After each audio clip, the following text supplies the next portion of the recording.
Hola, ¿cómo están? Soy Cachicho Podcast y ahora traigo un tema súper especial. Ahora sí que de edición especial me traje a mi papá, plebes. Me traje a mi papá Fernando Arce para hablar del tema pues que le apasiona y que le gusta, que es la música y sobre todo de John Lennon. Una figura que hasta el momento pues toda su música ha trascendido. No más que hay ciertos jóvenes que al momento no saben ni por dónde les llegó, ni con dónde vino. Por eso me lo traje, para que nos hable del legado que todavía vive en este tiempo, John Lennon. Y pues ahora sí que platiquemos cómo fue su trayectoria, cómo se vino dando las cosas desde que llega a los Beatles, la separación y todo el contexto, ¿no? Fer, muchísimas gracias por haber aceptado. Este es tu espacio y a darle. Muchas gracias, Cachicho, por invitarme. Efectivamente, hablar de John Lennon es un tema que a mí me apasiona, que me gusta.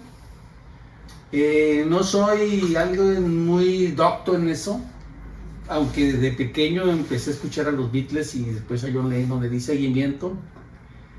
Y me parece una figura muy interesante, igual que muchas en el mundo.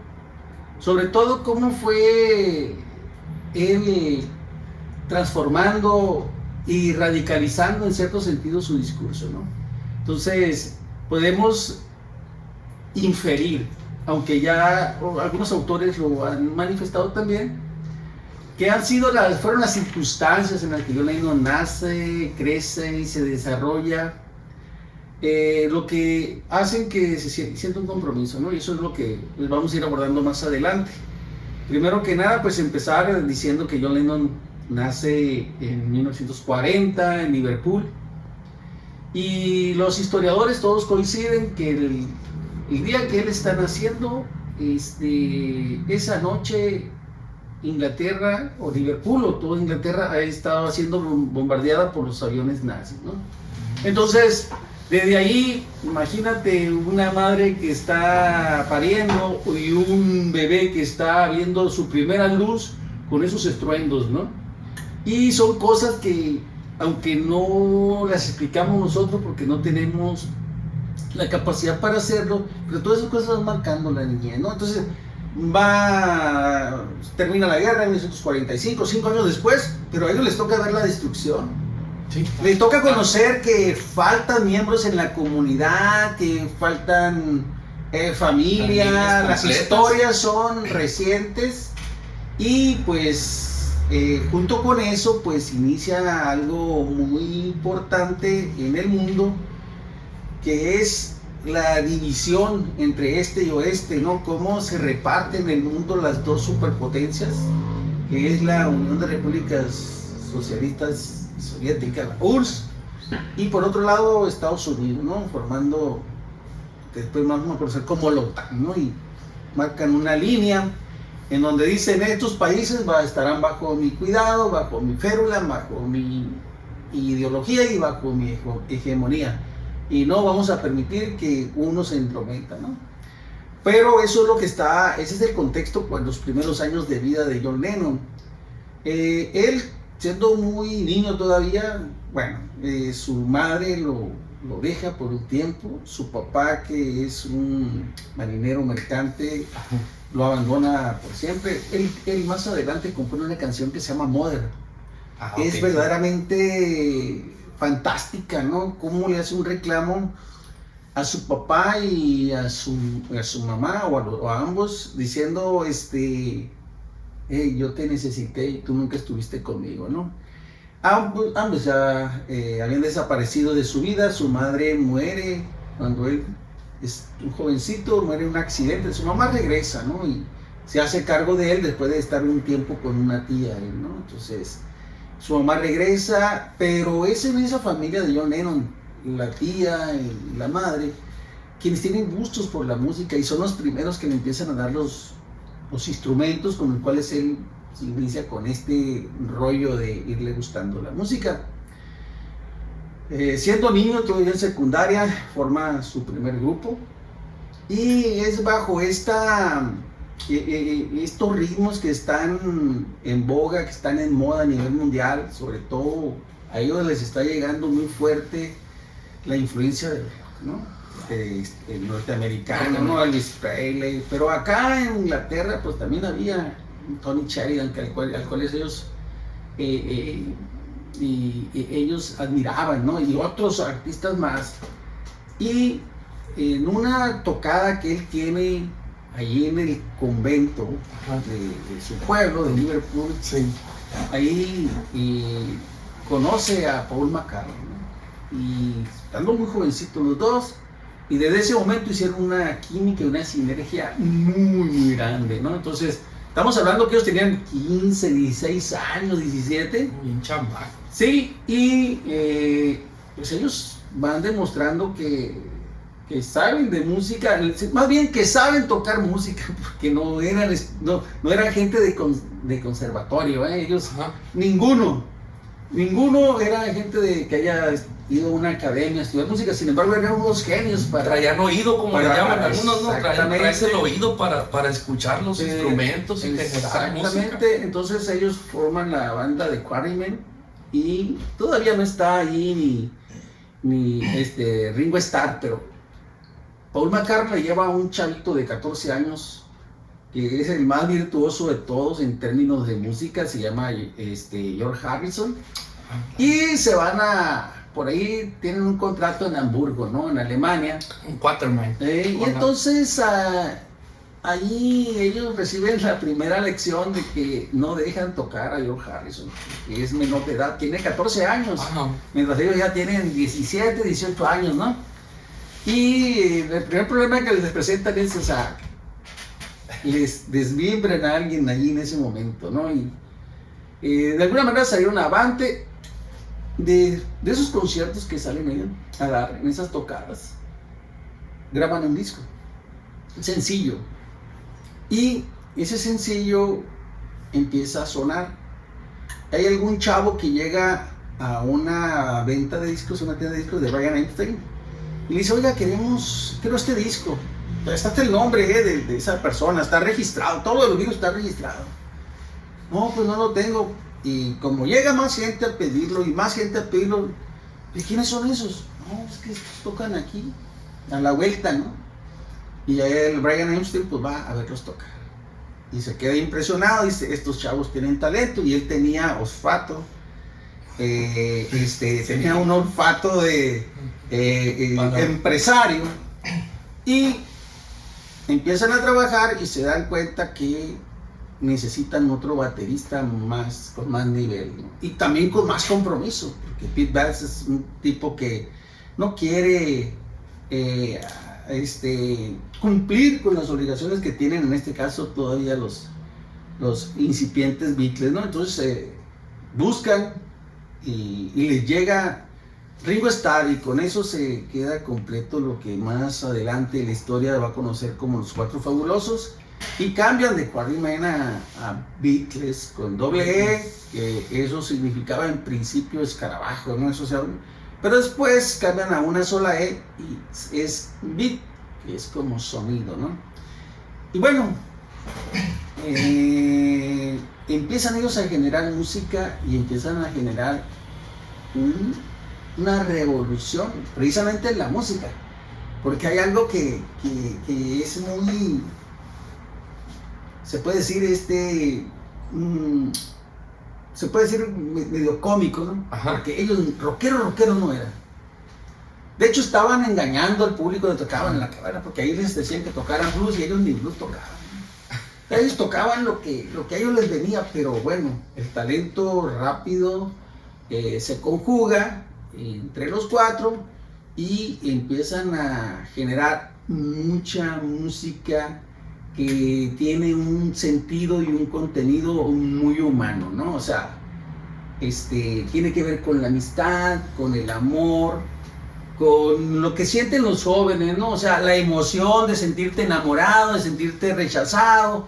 Por ahí hay una canción que dice, oye, que espero que el teléfono suene, ¿no? O está sonando el teléfono y no me contestas. O quieres que te cuente un secreto, acerca tu oído, te lo quiero decir, o sea, te amo, ¿no? Entonces, todas las primeras canciones, el primer disco que sacaron ellos se llamaba Please Please Me, que hay una canción que se llama Please Please Me. Ellos empiezan a a generar un cambio, ¿no? Un cambio en todo. Y pues es el inicio de los Beatles.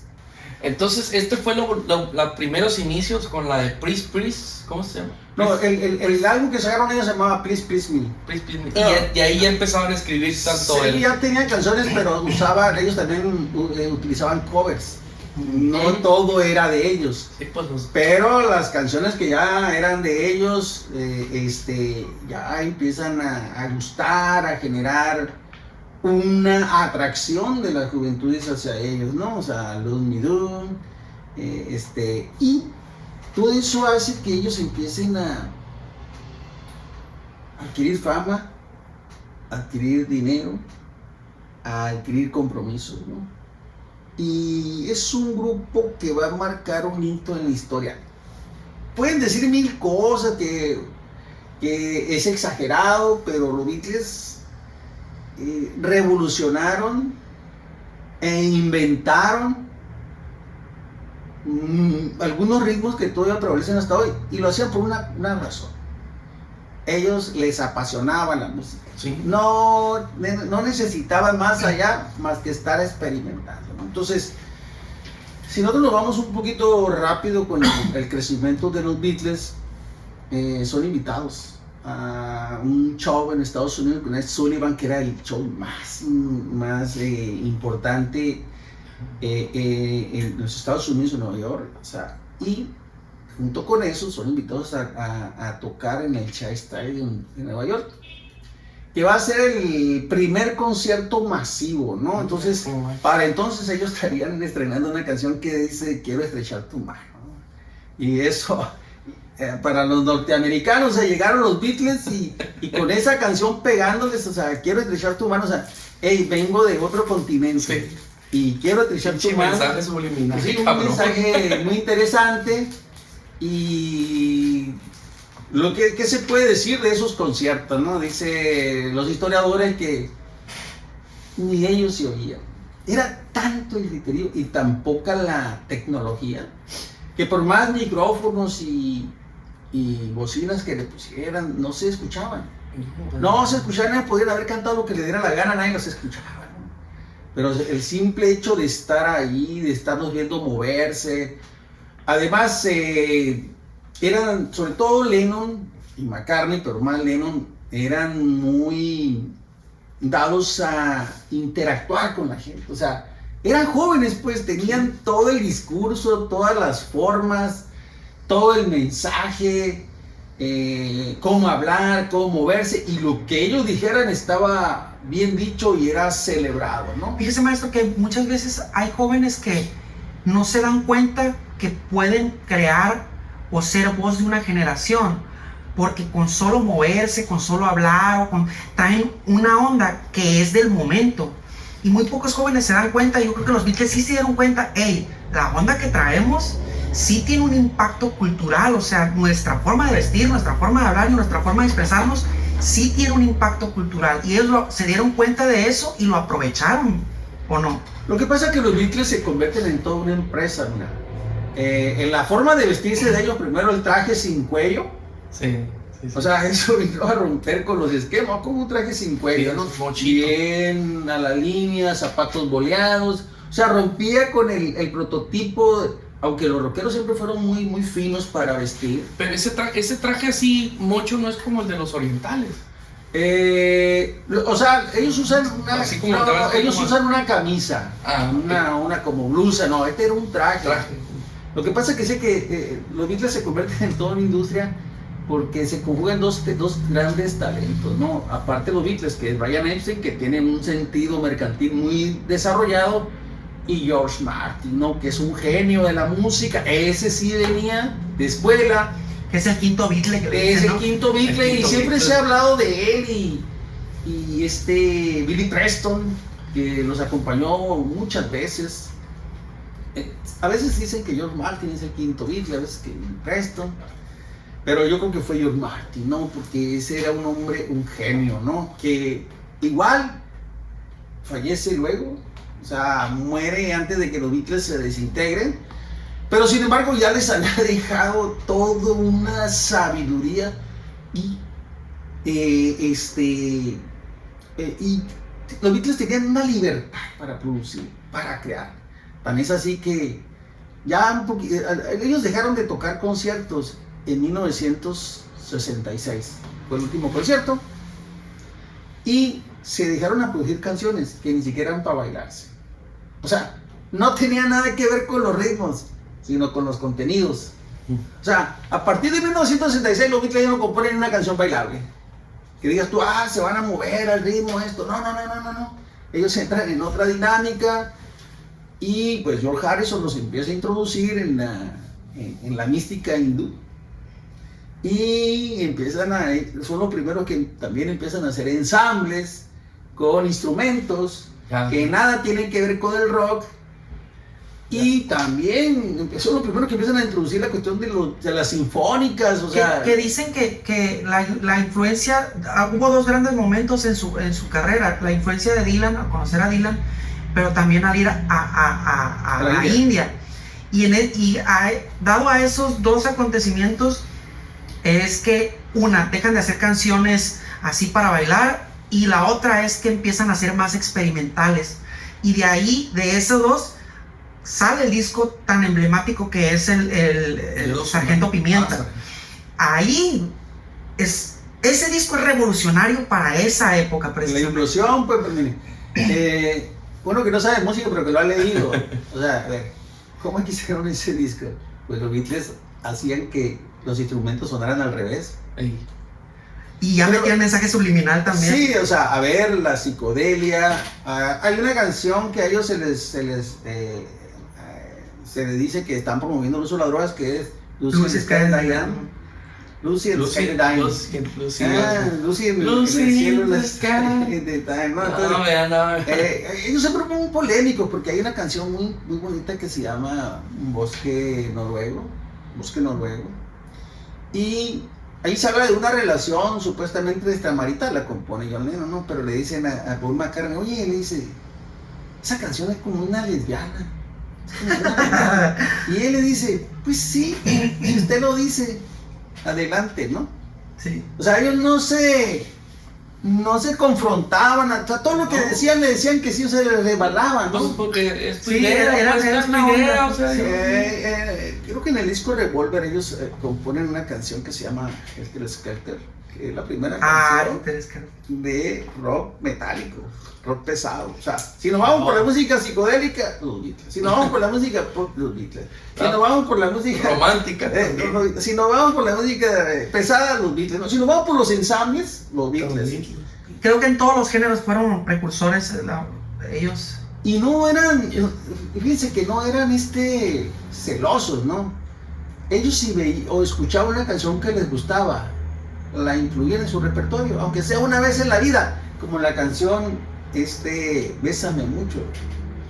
Las dos, ¿verdad? Sí, claro, de Consuelito Velázquez. Sí, la cantan, búsquenla, verán, y van a ver a Paul McCartney cantando Bésame Mucho de Consuelito Velázquez, ¿no? Hay un libro de Guadalupe Loaiza,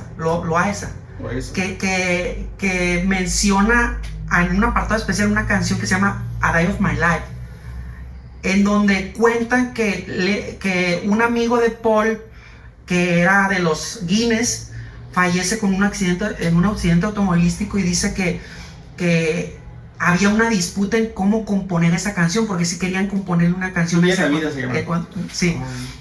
y querían componerle una canción a ese acontecimiento, pero al que más le dolía ese acontecimiento, porque era amigo del camarada que tuvo el accidente, era Paul. Y Lennon lo que quería, él quería poner exactamente, voló y se le rompió la cabeza, o sea, y le dice, ey, aguanta, le dice, no lo puedes poner así, le dice, no lo puedes poner de esa forma. Y hubo una disputa, y de todas maneras sacaron la canción, y es una canción muy buena. Y lo que ella te cuenta es que era como que esa canción fue la primera diferencia de composición entre ellos, que Paul era como más sensible y quería decir las cosas más políticas, y Lennon era pues muy reverente, pues, y él hablaba mucho de él mismo también. Y cuenta también, por ejemplo, usted cuando ve la portada de Peppers, para que vienen muchas figuras. En ese mismo libro dice que querían meter a Hitler y a Jesucristo y le dicen, espérate, no lo metas ahí, le dicen, te vas a meter en una onda. No, pues mínimo déjame meter a Gandhi. Tampoco, dice, te vas a meter en una onda con tu país. Y por eso varios no los meten, pero ese disco está peroncísimo, todo el concepto del disco está genial.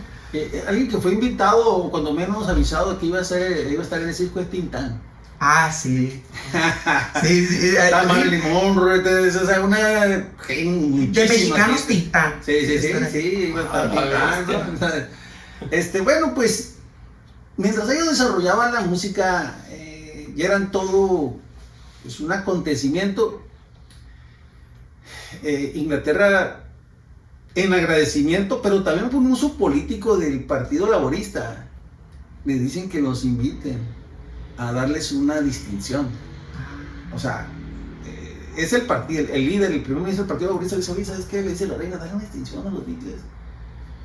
¿Por qué? Porque también estaba habiendo un rompimiento o un no encuentro entre los jóvenes y la clase política. Pero no solamente de Inglaterra, estamos acercando al 65. ¿Qué falta el 65 para la primavera de Praga? ¿Qué falta del 65 para la irrupción de los estudiantes en París, en España, en México, en Tokio, en Estados Unidos? La lucha por los derechos civiles. O sea, los jóvenes estaban en revolución, ¿no? Y bueno, si nosotros vemos que no son solo los Beatles, o sea, cuando menos en Inglaterra, porque acá en Estados Unidos estamos en Malcolm X, a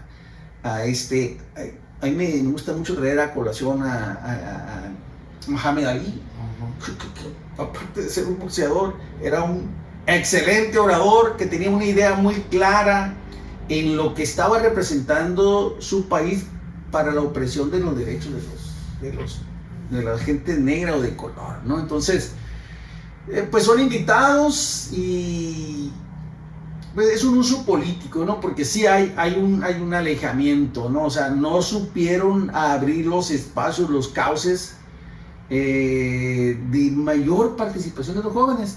En algunos países creo que hubo más, había más, de hecho en Inglaterra había más libertad de expresión, ¿no? O sea, imagínense ahí la tierra de George Orwell, que no hubiera libertad de expresión, no quiere decir que no había represión, ¿no? Todo eso va impactando a las composiciones de los Beatles.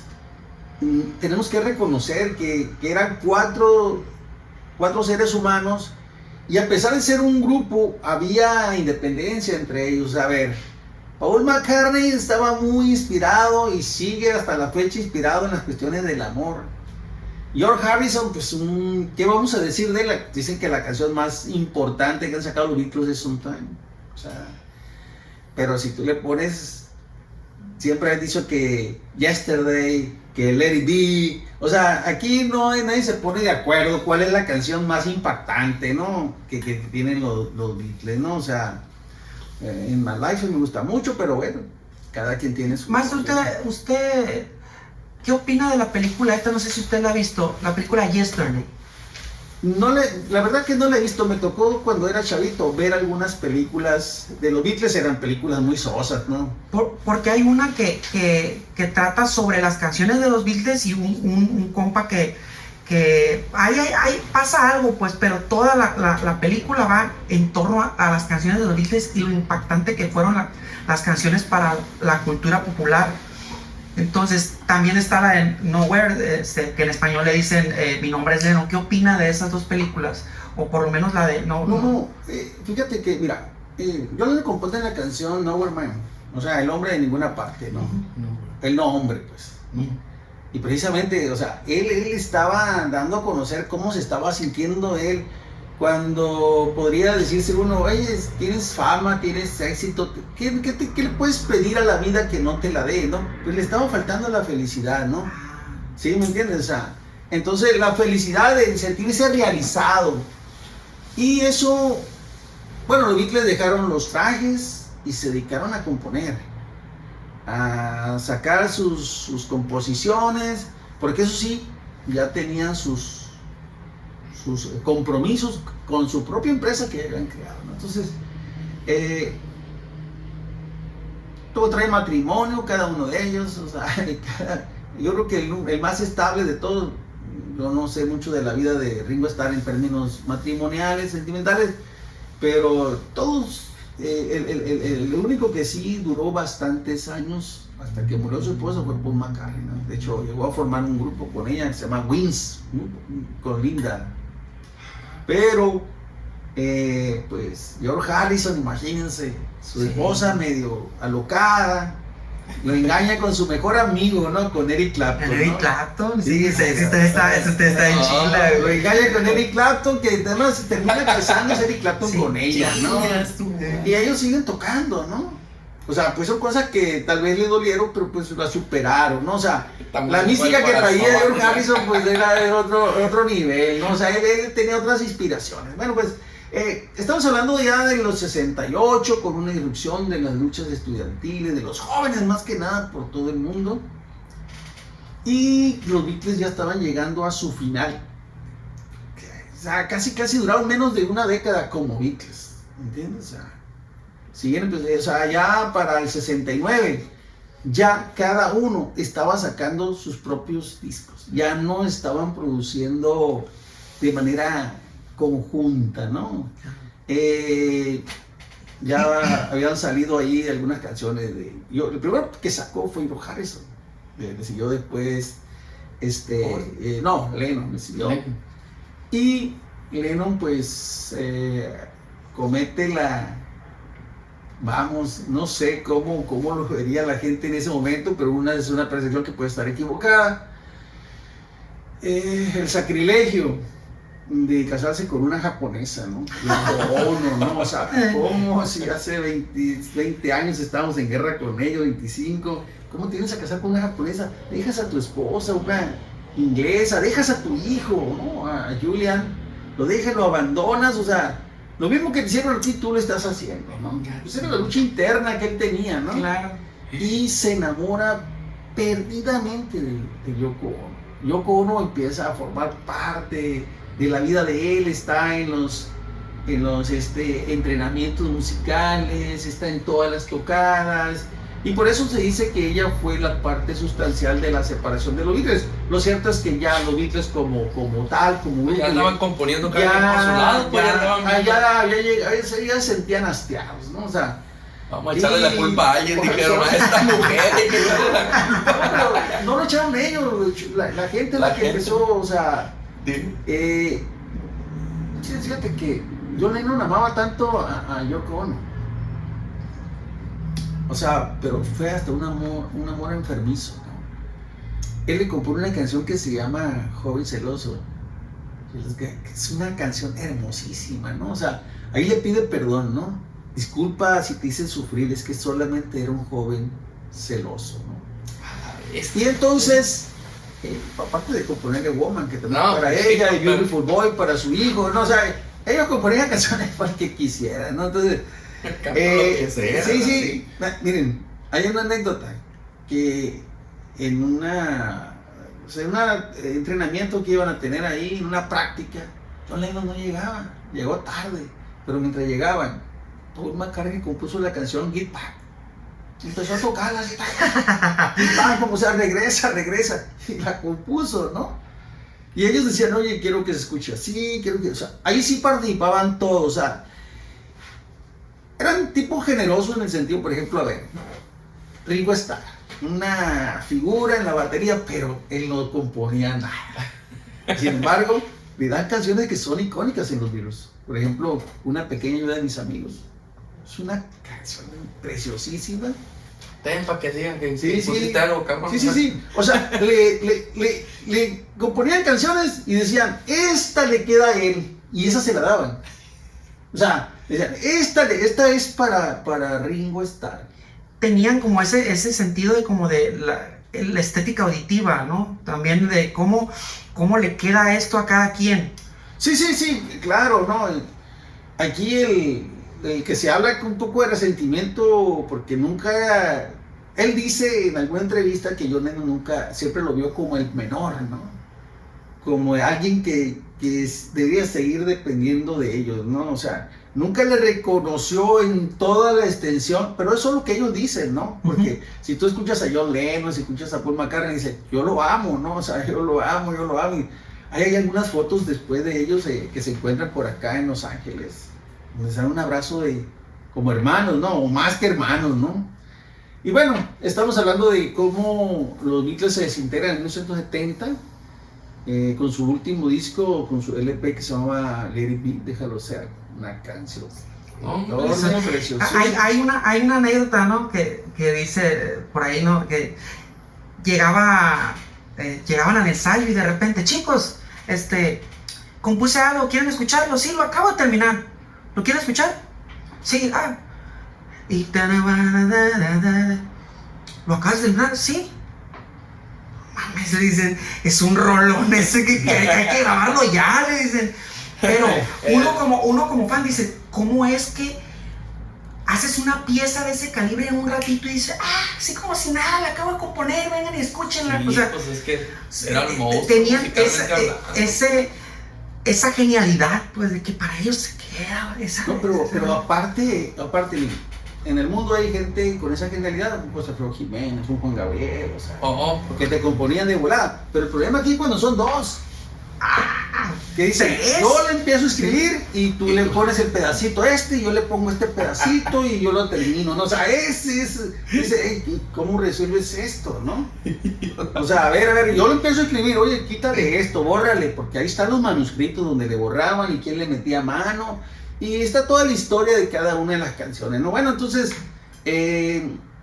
ellos sabían que se iban a separar, sabían que se iban a despedir, pero no hallaban si hacer un concierto en un crucero, si dar un concierto al aire en un gran escenario, y por ahí se les ocurrió darlo en la azotea, ¿no? En la azotea de su disquera. De la disquera. Y ahí pues se suben, ¿no? Y empiezan a tocar, creo que nomás alcanzan a tocar 2 canciones, o 3, no más, cuando la policía entra, ¿no? Dice que pues ustedes no tienen permiso, serán los Beatles, pero aquí se tiene que respetar la ley, ¿no? Entonces lo suspenden y esa fue la última vez que los 4 Beatles tocaron juntos, ¿no? Dicen ahí que ese día hacía tanto frío ahí arriba, si uno los ve, George Harrison traía un suéter como el Ludovico Peluche verde, ¿no? Y John Lennon uno rayado de tigre, ¿no? Como la buena pesa. Ándale. Y ahora pues toda la gente abajo, ¿no? Emocionados. Imagínate estar escuchando los Beatles en vivo, ¿no? Y la gente se empieza a subir a los edificios de enfrente, ¿no? O sea, empiezan a crear un caos. Y bueno, pues son los pararon y esa fue la última vez que como Beatles tocaron, ¿no? Ya no tuvieron la oportunidad de volverse a reunir. John Lennon alguna vez acompañó a George Harrison acá en Estados Unidos, pero nada más ya no, como que algunas pequeñas diferencias quedaron muy fuertes con Paul McCartney, ¿no? Porque pues al final era una industria a la que se iba, ¿no? Sí, ellos hicieron las paces, o sea, se visitaron, pero pues en los primeros momentos, o sea, imagínense, chavos que venían de barrios muy pobres o barrios normales, estándares en Inglaterra, y llegar, creo que George Harrison tenía una isla, ¿no? Como casa. Entonces, ¿crees tú que el activismo que ellos traían tan fuerte sigue vigente ahorita? ¿O cuándo fue el momento en que dices se pierde esta parte? ¿O cuándo se retoma? O sea, esa cuestión de que ellos traían una revolución y llega el momento en que la gente pierde de vista que ellos traían de origen el movimiento. No, la gente nunca lo perdió, ¿no? Tan es así que imagínate, del 70 para acá, si tú hicieras, o sea, por ejemplo en el 2000, nomás fue considerado el grupo del siglo.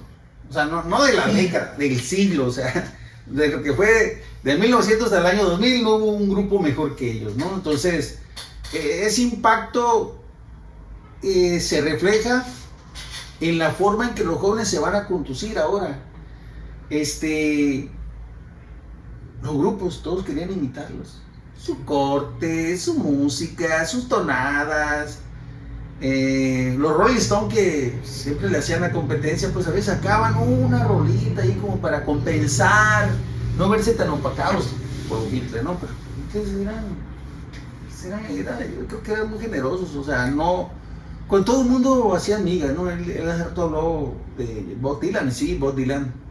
Ellos dicen, por ahí, que fue el primero que le dio a probar marihuana. Ellos no habían probado marihuana, Fue el primero que le dio a probar la marihuana y los puso bien y les dijo que la marihuana les podía servir para tener otro nivel de creatividad, ¿no? Y pues, es que entender la música de Bob Dylan necesita uno sentarse y escucharla con mucha calma, ¿no? Claro. No es una canción, no es una música que pegajosa como la de los Beatles, ¿no? O sea, de letras más. Sí, por ejemplo, esa Hey Mr. Tambourine Man, eran historias, pues. Sí. Pero le metían mucha poesía. Imagínate la canción esta Heaven que compuso junto con Eric Clapton. Esta es una canción hermosísima. Sí. O sea, a Eric Clapton se le mató un hijo, cayó de un piso 55, no sé. Esa que dice, y era un niño de 4 años, ¿no? It's in Heaven. Sí, entonces, es un rolón, esa canción la componen Bob Dylan y Eric Clapton juntos, ¿no? O sea, y entonces, Bob Dylan pues se recuerda que era un Nobel de literatura, ¿no? Sí. Entonces, ¿de quién estamos hablando? De un poeta, ¿no? Y aquellos... O sea, la música era más, los Beatles era una música más sencilla. Sí había canciones que te hacían profundizar un poco, ¿no? El que estaba componiendo ya en otro nivel era John Lennon, ¿no? O sea... Lennon ya estaba preocupado por eso. A ver, canciones de John Lennon que hablan de la preocupación del ser humano, ¿no? Por encontrar un sentido, ¿no? A ver, yo soy un perdedor, I am loser, ¿no? Help, In My Life, Nowhere Man, o sea, hay muchas, ¿no? Y así se puede ir uno te componen canciones para la gente del barrio, por ahí. No es Penny Lane, esa es una canción. Ellos van a un panteón y venden el nombre de la señora. Y a partir de ahí componen una canción. Ahorita se me va el nombre de la canción, ¿no? Pero van y le hacen una historia de la señora que está enterrada, ¿no? Que la conocieron, ¿no? Eso, cabrón. O sea, necesitan meterse uno a leer, o sea, los Beatles son inagotables todavía hasta la fecha de cada canción tiene una historia. Y pues claro, ellos tienen su lado oscuro, sus detractores, y el lado oscuro de John Lennon era eso, ¿no? Su ambiente violento en el cual se había creado, pero que él siempre estuvo luchando por darle la vuelta a esa página, ¿no? Y empezar a generar otro tipo de mensaje, ¿no? Y ahí tenemos, o sea, siempre he dicho que John Lennon es el rebelde.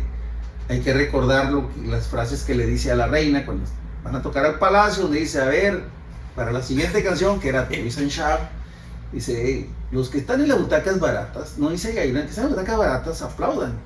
Los demás, o sea, la nobleza inglesa, haga sonar sus joyas, ¿no?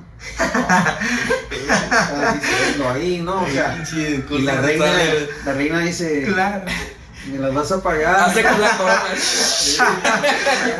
Con la corona le hace. ¿Qué estaba pasando también, decíamos?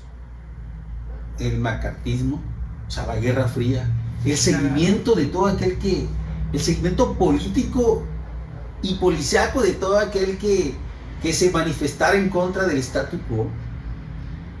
Pero eso no solamente era en el lado oeste, los capitalistas también, que no podemos olvidar nosotros las grandes purgas que hizo Stalin, ¿no? Y Brezhnev y Mao Zedong, ¿no? O sea, con su revolución cultural, ¿no? Y John Lennon compone una canción que se llama Revolución. Entonces dice, oye, dices que quieres hacer una revolución, me parece muy bien, pero si la vas a hacer destruyendo, no cuentes conmigo, ¿no? Y él habla de las instituciones, cómo las instituciones deben de mejorar, Claro. ¿sí?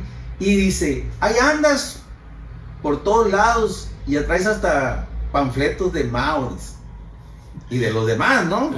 No solo de Mao. Eso dice, con nosotros no va, conmigo no va, ¿no? O sea, la muerte no va, la destrucción no va. El gradualismo, el cambio, la libertad, eso sí va conmigo. Según bueno, no sé, el otro día que escuché que estaban en lo del conversatorio, donde según iban a tocar Twisted Shout, pero tocan Revolution. No, es que en el video nosotros lo cortamos ahí, en Ajá. Twisted Shout, y la canción Revolución la hicieron después. Entonces, esa es la forma en que John Lennon empieza a manifestarse, la diferencia que tiene con los demás componentes de los Beatles, ¿no? Aquellos están en el amor, en la amistad, y no, ya empieza a generar otro tipo de discurso, también, así que la distinción que ellos le dan, él la regresa por escrito, ¿no? Se lo lleva la reina, le dice, aquí está su distinción, yo no la quiero, yo no quiero pertenecer, o sea, yo no quiero apoyar a un gobierno que hace la guerra, ¿no? ¿Por qué? Porque llegaban los informes y las evidencias tan crueles de lo que estaba pasando, pues, en Vietnam, ¿no? Sobre todo, pero no solamente ahí, en muchas partes del mundo nunca ha dejado de ver guerras, ¿no? O sea, represiones. Simplemente ahora estaba viendo las cárceles, me acuerdo de un libro que se llamaba Las cárceles clandestinas de El Salvador. Ajá. No tiene nada que ver ahorita, lo escribió una exguerrillera que se llama Ana Guadalupe Martínez, con las cárceles que tenía el Bashar, el que de Siria, ¿no? O sea, la gente sale sin reconocer a nadie. O sea, estaba viendo reportajes de una televisión europea donde le dicen, ¿has visto este? Y no saben. O sea, eran verdaderos submundos como aquel que describió José Revueltas en El Apando, ¿no?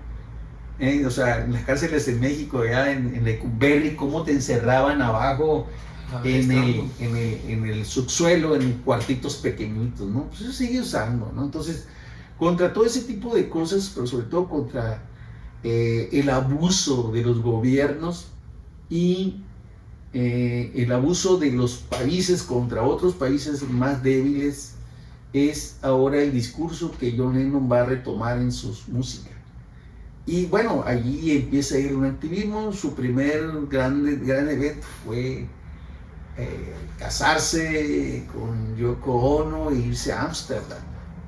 Y allá instalarse en un hotel vestidos de blanco, en la cama, duran días ahí, y luego también se van a Canadá para promover la paz y el amor, ¿no? Y no la guerra, ¿no? Y pues también había ya en ese entonces un gran movimiento que se llamaba el hipismo,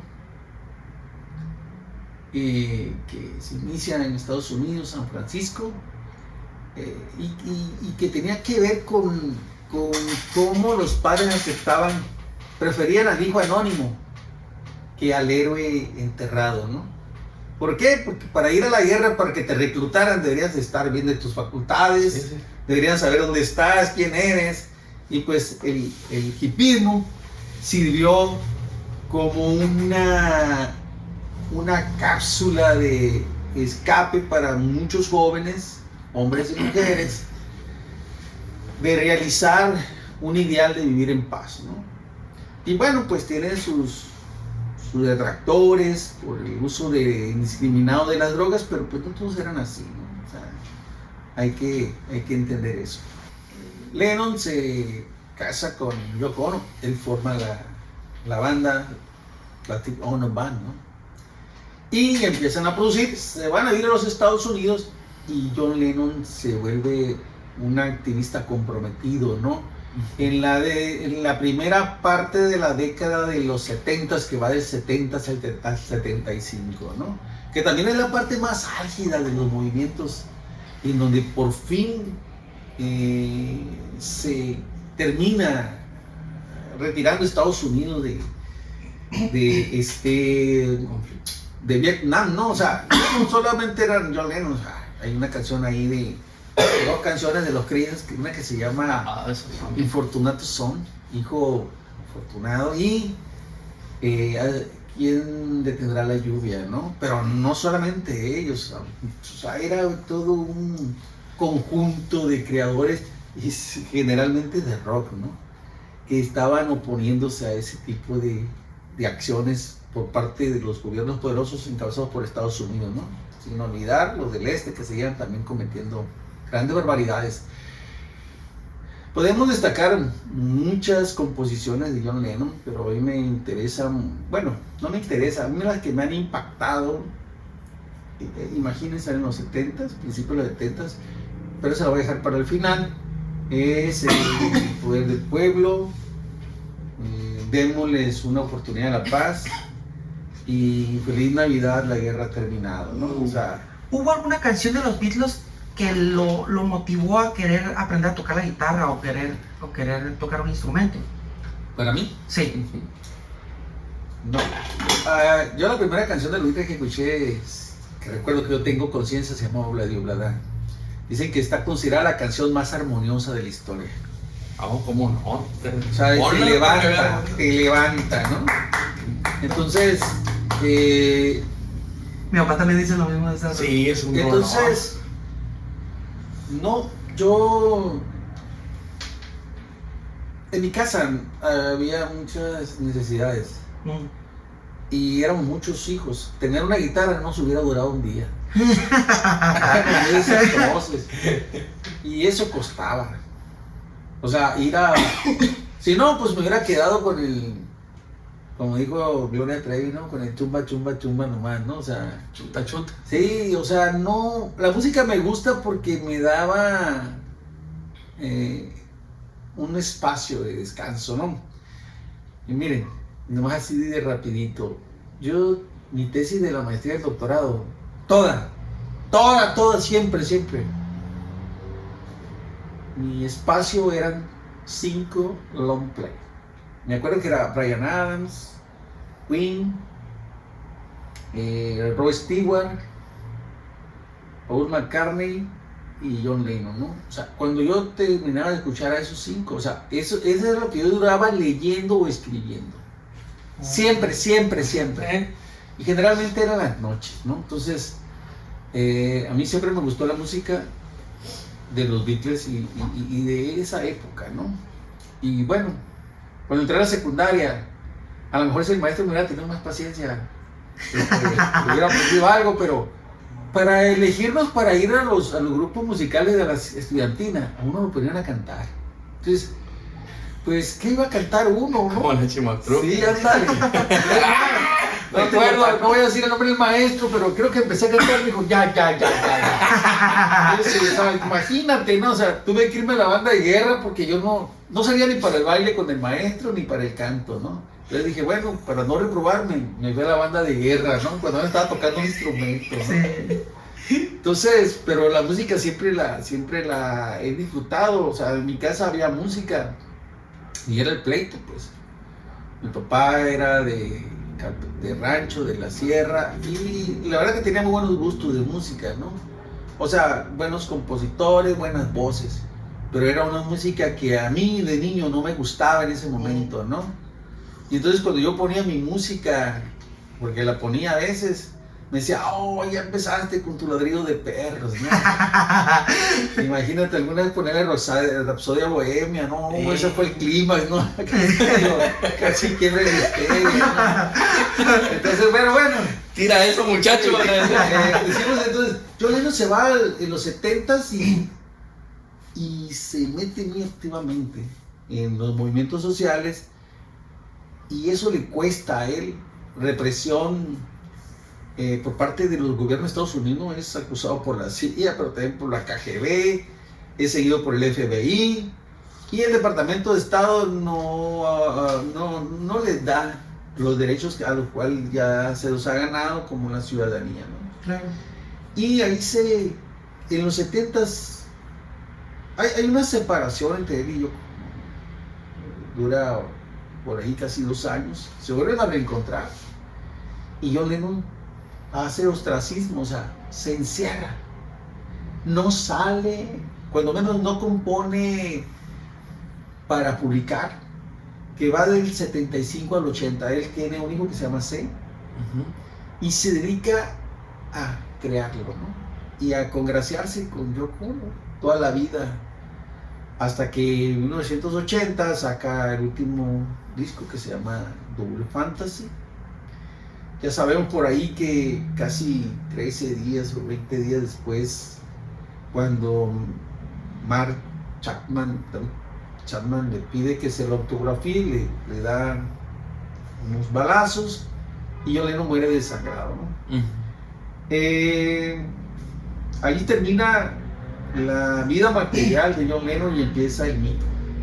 O sea, ¿Qué? ya eran leyendas vivientes, pero ahora es el mito, ¿no? Porque estoy impactado. Me acuerdo, yo tenía 17 años, creo, y escuché la noticia en la radio.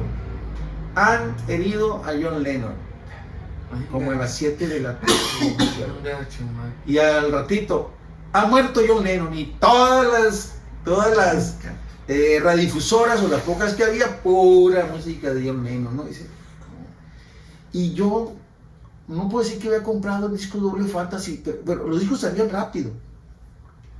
Yo no me acuerdo cuándo lo compré, si en diciembre, pero yo ya escuchaba canciones de Double Fantasy, o sea, ya había salido. O sea, ya estaba el disco. Sí, ya estaba, en los discos ya estaban, en las radiodifusoras. Me acuerdo la canción, como si volviéramos a empezar, y observando las ruedas, me llamó mucho la atención eso, o sea, el ritmo, o sea, había vuelto John Lennon con ganas de decirle al mundo, oye, aquí también, he vuelto a la ruta del amor, ¿no?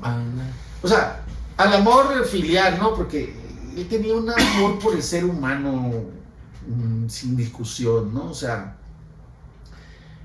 buena parte de su fortuna, no sé en qué porcentaje, la dedicó a muchos movimientos altruistas. Entre ellos también, maestro, creo que financió varias películas de Jodorowsky, ¿no?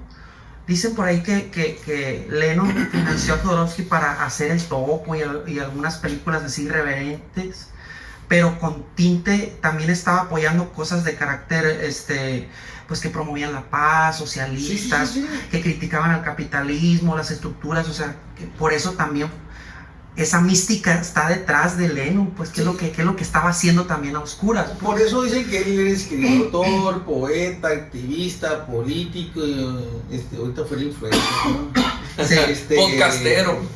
Tuvieron podcast. Él era empresario, productor, o sea, no solamente se dedicaba a componer, o sea, era una gama de facetas de John Lennon, ¿no? Entonces, a partir de su muerte, que no murió como muchos rockeros a los 27 años, pero muere a los 40, con un poco más de tiempo para demostrar su madurez y su legado, ¿no? Entonces, allí verdaderamente, o sea, fue muy sentida la muerte. O sea, sí, yo recuerdo los videos y las fotos de lo que estaba pasando en Central Park y en cualquier parte del mundo, ¿no?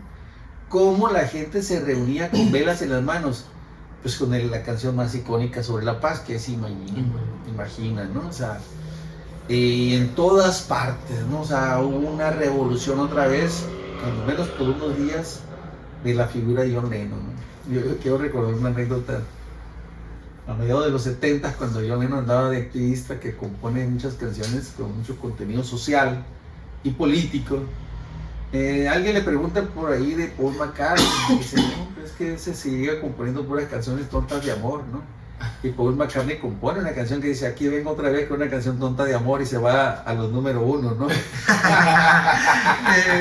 o sea, es que al final eran genios los dos, ¿no? Nada más que de distintos tipos de liderazgo. De discurso también. No, de discurso, pero de liderazgo sobre todo. O sea, es innegable que el líder de los Beatles fue John Lennon, ¿no? Sí. O sea, sus discursos, sus manifestaciones, sus decires siempre provocaban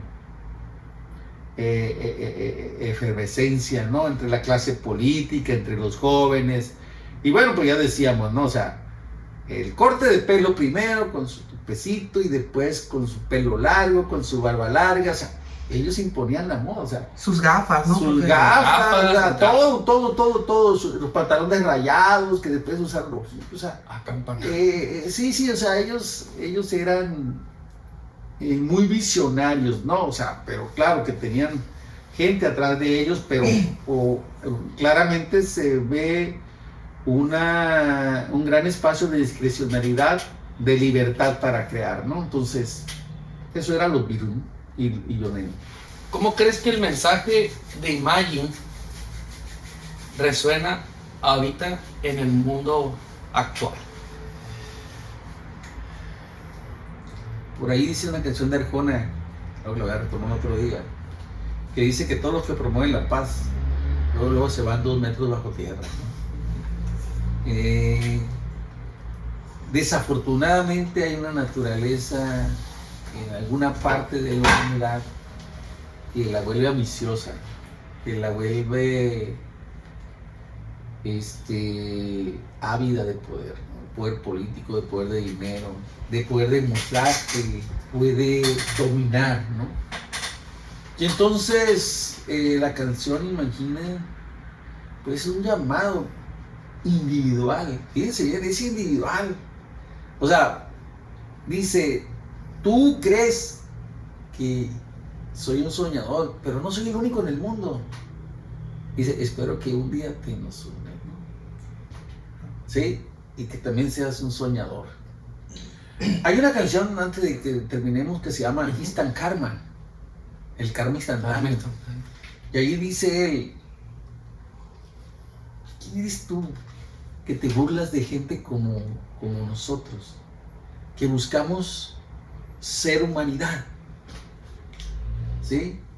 ¿Por qué quieres brillar por encima de nosotros? Entonces mejor brillemos todos, porque todos somos humanidad, ¿no? Un gato, man. ¿Sí? O sea, mejor brillemos todos, o sea, ¿por qué unos nomás y no todos? Y entonces el mensaje de Imagine, pues, o sea, insisto, es la canción icónica que habla sobre la paz, ¿no? Y en cualquier escenario, ¿no? Entonces, lamentable, ¿no? Lo que está pasando en muchas partes del mundo, en México también, en algunas regiones. Pero él incluso no era partidario de ningún sistema ideológico, porque criticaba tanto el socialismo como el capitalismo, ambos enfoques. Era como un crítico del poder. No, pero, o sea, insisto, era agnóstico. O sea, Sí. él decía, ¿para qué religiones? O sea, ¿para qué países? ¿Para qué posesiones, no? Sí, como en la película de Forrest Gump, ya ves que sale un güey que dice, había personas que no tenían religión, y dice, no creían en Dios. Y había personas que no tenían esto, y le va diciendo acá, dice, es difícil imaginarlo, le dice, todo es posible si lo imaginas, Dick, le dice, o sea, y si es cierto, o sea, si tú lo imaginas, es claro que puede suceder. Yo creo que, miren, aquí a veces se confunde la palabra religión con iglesia, ¿no? O sea, y entonces a veces en las traducciones, o sea, ojalá uno fuera lingüista y hubiera estado ahí con John Lennon para decirle, oye, estás en pero sí, en alguna canción dice, no budismo, no catolicismo, los ismos son malos, dice, ¿no? Sí, o sea, no, más bien no son buenos, ¿no? Ni rabismo, ni nada, ni narcisismo, ni nada, ¿no? Entonces, yo creo que está por demás decir que es una canción muy contemporánea. Creo que no va a pasar nunca de moda. ¿Por qué? Porque estamos hablando de un hombre que, a pesar de haber nacido en la violencia, desarrollado en la violencia, prefirió el camino de la paz.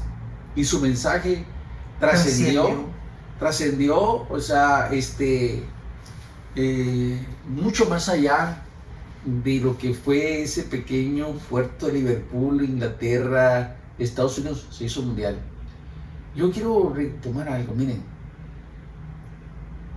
Los rockeros muchas veces han sido mal vistos, pero a ver, ¿quién hizo los grandes conciertos para ayudar a la gente en contra del SIDA cuando no había salida? Para la cuestión de la hambruna. ¿Sí?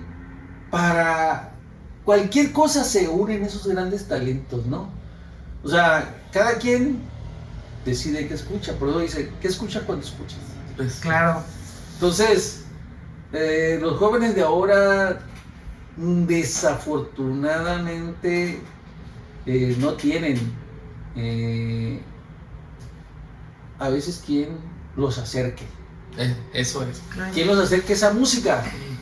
Y se contagian, pues, porque todo lo demás está... Sí, entonces o sea, aquí ya es una cuestión, a ver, por ejemplo, a mi nieto le gusta la música esa. ¿Entiendes? Él me dice, ponme música en inglés. Claro. ¿Sí? Claro. Sí, o sea, a él le pones Pro Mari, le pones esas rolitas, él me dice, ponme los Beatles. Qué chido que tuvo ese contacto. No, pero fíjense que desde niños, mis nietos, los que también otros, mis hijos crecieron con esa música. Sí. Mis nietos desde pequeños les ponían música sinfónica. Oh. Y entonces ya dentro de su chip, como que va quedando eso, ¿no? Entonces se lo vuelves a poner ahora ya sin la sinfonía. Y tal vez se están acordando, ¿no? Yo estuve en la prepa con la Quetzal, nomás que yo soy de otro salón, pero de la misma generación, tenemos la misma edad. Y era muy curioso porque la Quetzal se llevaba con todos. ¿Sí? Pero yo me iba con un grupo de rockeros que en esa época estaban los emo y escuchamos de todo, escuchamos los Beatles de todo. Y la Quetzal tenía una habilidad para estar en todos los grupos porque escuchaba todo tipo de música y de repente decíamos nosotros algo de los Beatles y la Quetzal sabía. Decíamos, ¿de dónde tiene tanta cultura musical? O sea, musicalmente. Y ahora, ya cuando conocí al profe, dije yo, ahora entiendo por qué la Quetzal se acoplaba con todos, pues porque escuchaba rock también, como nosotros. No, y si hubiera puesto a Mercedes Sosa también la escuchábamos. A Palacagüina, Silvio Rodríguez. De hecho, nosotros lo llevamos a varios conciertos de este cubano trovador Pablo Milanés, de otros, ¿no? De otros y otras. Pero bueno, para concluir con John Lennon, creo que a pesar que ya van casi 45 años de su muerte, sigue estando vigente, ¿no? Yo le decía, el 18 de noviembre del año pasado, yo estuve en un concierto de Paul McCartney en México, estaba a reventar, y ahí salió la canción No and Then, una canción inédita que Yoko Ono se la dio a Paul McCartney, y con la inteligencia artificial le metieron la voz y a John Lennon cantando. Pues ganaron 2 Grammys. Ya, ahora sí, ya para concluir, miren, en el 2013, 2014 creo, se presentó Paul McCartney en el MetLife en Guadalajara, yo fui. Y la verdad es que no sé por qué la gente, pero es tanta la emoción de la gente que llora la gente. O sea, de verdad, sí. Llora la gente, pues es que de emoción, o sea. Estamos hablando que 10 años antes todavía Paul McCartney tenía mejor voz, ¿me entiendes? Pero que es un genio, ¿no? Y claro, si yo hubiera tenido la oportunidad, me hubiera gustado ver a John Lennon, ¿no? Claro. Y creo que ahí concluiríamos, ¿no? Un hombre que buscó la paz, un genio, que utilizó la música, utilizó su voz, utilizó su sentimiento para decirnos que hay un mundo mejor, para manifestarse en contra del poder, no de cualquier poder, sino del poder que hace daño, ¿no? Y que reconoció sus debilidades como ser humano, ¿no? Las reconoce a través de su música, ¿no? Aquí lo que nos falta a veces también, la música de los Beatles es pegajosa, pero sí nos falta también saber un poquito de inglés, porque ahí me gusta, la música me gustaba, porque era pegajosa, pero cuando ya vas entendiendo la letra, dices, es otro nivel, ¿no? O sea, no me caso con ningún grupo, pero los Beatles es para mí el número 1, y John Lennon de los Beatles es el número 1 también. Pues muchas gracias, Fer, por venir a darnos este programa súper especial. Que, pues como dice unas frases de John, a lo mejor me puedo equivocar que no podemos cambiar todo, pero si cambiamos algo, estamos haciendo algo, ¿no? O sea, algo así es como si no puedo cambiar todo, pero si puedo cambiar algo de mí, pues no. Eso basta y sobra, ¿no?